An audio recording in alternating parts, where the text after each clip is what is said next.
સહજાત્મ સ્વરૂપ પરમ ગુરુ. સંવંત 1975. સીમડાની ભક્તિ.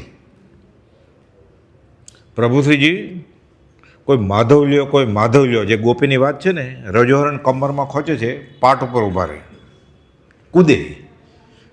કોઈ માધવ લ્યો, કોઈ માધવ લ્યો, કોઈ રાજ લ્યો, કોઈ રાજ લ્યો. મારી આગળ રાજ છે, મારી આગળ મોક્ષનું રાજ છે, રહસ્ય છે. મારી આગળ રાજ શ્રીમદ રાજચંદ્ર છે. કોઈ રાજ લ્યો, કોઈ રાજ લ્યો કે મેં દીવાના રાજ કા ગાંડા થઈ ગયા. ક્રોધ કો મારું, માન કો મારું, લોभ को मारूं, बीच में आवे तो फिरकी खावे. मैंने मेरा घर झाड़ दिया औरों का भी झाड़ दूं. નાચે બધી વાત છે, આંખો દેખાય અહેવાલ પ્રમાણે.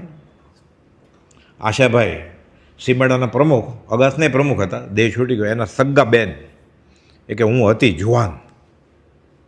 આ ભક્તિ થાય છે ને, બધી પટલાણીઓ આવી હોય, લુહાર, કડિયા, કુંભાર, ધાવણા છોકરો હોય, બધા 20 દુઆ ગાય, ગોળ ગોળ ફરે, સજાત્મ પર મંત્રની ધૂન લગાવે, છોકરા નીચે મૂકે, થાક ન લાગે એટલે. છોકરું રડે ને, કોઈના છોકરા કોઈને ધાવે કે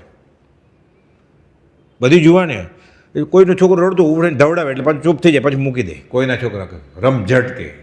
શાસ્ત્રમાં જે વાત હતી ગોપીની ભક્તિની કે આંખો દેખાય અહેવાલ કે ઘણા તો બેભાન થઈ જતા હતા. ભક્તિ કરતાં કરતાં સૂઈ જાય, પાણી છાંટે, પાછા 20 દુઆ ગાવા માટે ઊભા થઈ. પ્રભુશ્રીજી પાટ ઉપર જમ્પ મારે, કૂદકો મારે, નાના રણછોડભાઈ કેચ પકડી લે. એક આ જ પરમાત્મા પ્રભુશ્રીજી કે કુપોલ દેવ છે. નાના રણછોડભાઈ આમ બતાવે કે તમે જ એમ. પ્રભુશ્રીજી જ્ઞાની પુરુષ અને પરમાત્મામાં અંતર જ નથી. જે કોઈ અંતર માને એને માર્ગની પ્રાપ્તિ પરમ વિકટ છે. વચનામૃત 223. એટલે પ્રભુશ્રીજી વાત કરે કે આ શ્રુત કેવળી, આ કેવળી, આ પરમાત્મા. એટલે નારના રણછોડભાઈ પ્રભુશ્રી તરફ આ માંગણી કરે કે તમે એમ. ચાલુ વાંચન ઉછળે, આ કેચ પકડે. ગાંડાનું કામ છે આમાં. મિથ્યા ક્ષમતામાં ડિસિપ્લિન હોય ને, શિસ્ત, સભ્યતા, કે ના બહુ બોલવું નથી, મોટા અવાજે ગાવું નથી, એનું કામ નથી આ શિષ્ટાચારનું. નાટક ચેટકનું કામ જ નથી આમાં. મિથ્યા ક્ષમતાનું આંખ બંધ કરી દે, ધીરે ધીરે બોલે, આમ નમસ્કાર કરે, હાથ જોઈએ. આ મિથ્યા ક્ષમતા કહેવાય. મિથ્યા ક્ષમતા અધોગતિનું કારણ છે. એને ઉમળકા આવવા જોઈએ. જ્ઞાનીના જ્ઞાન અને જ્ઞાનીના ચારિત્રની વાત આવે અને ત્યારે ઉમળકા ન આવે તો ભક્તિ ખીલે કેવી રીતે? ઉલ્લાસિત ભાવે. નમોથણું શું છે? શકસ્ત્રવ. ઇન્દ્રે ભગવાનના ગુણ ગાયા, કેવળ જ્ઞાનના ગુણ ગાયા. નમોથણમ હરિયંતાણમ ભગવંતાણમ. બીજી કંઈ વાત નથી એમાં. અહોભવ આવ્યો, શકસ્ત્રવ કહેવાય એને. નમોથણું રચ્યું ઇન્દ્રે, અહોભવ આવ્યું. અહોભવ આવવો જોઈએ. જ્ઞાનીના ગુણગ્રામ ગાતા અહોભવ આવે ને, અનંત કર્મોની કરોડો તૂટી જાય. એ બાવો થઈ જાય તો એ કાંઈ ન થાય. અને ગુરુજી થઈ જાય જ્ઞાન વગર તો નરકે જાય. અને પામે તેનો સંગ, એ બધા નરકે જાય. આ તો સાવ સહેલો રસ્તો છે આ કાળમાં. પહેલો સહેલો અને છેલ્લો રસ્તો ભક્તિ, ભક્તિ, ભક્તિ. જ્ઞાન માર્ગ દુરારાધ્ય છે. પરમ અવઘાટ દશા પહેલાં ગમે ત્યારે ત્યાં વિકલ્પ આવશે. એમાં ક્રિયા માર્ગે અસદ અભિમાન આવે. મેં આટલી બધી ક્રિયા કરી છે. મારો આ 11મો વર્ષી તપ છે. એમએલની ઓળી છે મારી 8મી. તમે કંઈ કરી છે ક્યારે?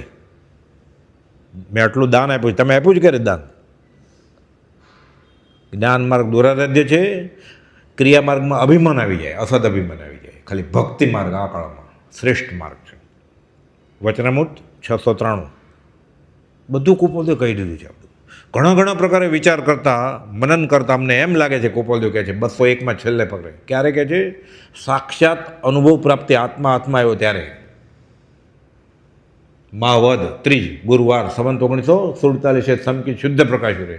એ પત્રમાં છેલ્લે કહે છે ઘણા ઘણા પ્રકારે મનન કરતા અમને એમ લાગે છે કે ભક્તિ એ શ્રેષ્ઠ માર્ગ છે, મોક્ષનો ધુરંધર માર્ગ છે. આ સંવંત 75માં મેં દીવાના રાજ કા, કોઈ માધવ લ્યો, કોઈ રાજ લ્યો, કોઈ અદ્ભુત ભક્તિની છોડો ઉડી.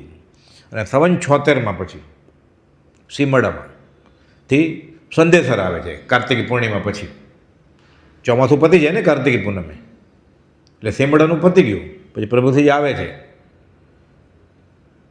ચાલી નથી શકતા, શારીરિક અસ્વસ્થતા છે, બોલી નથી શકતા, ગાડામાં લઈ જાય છે.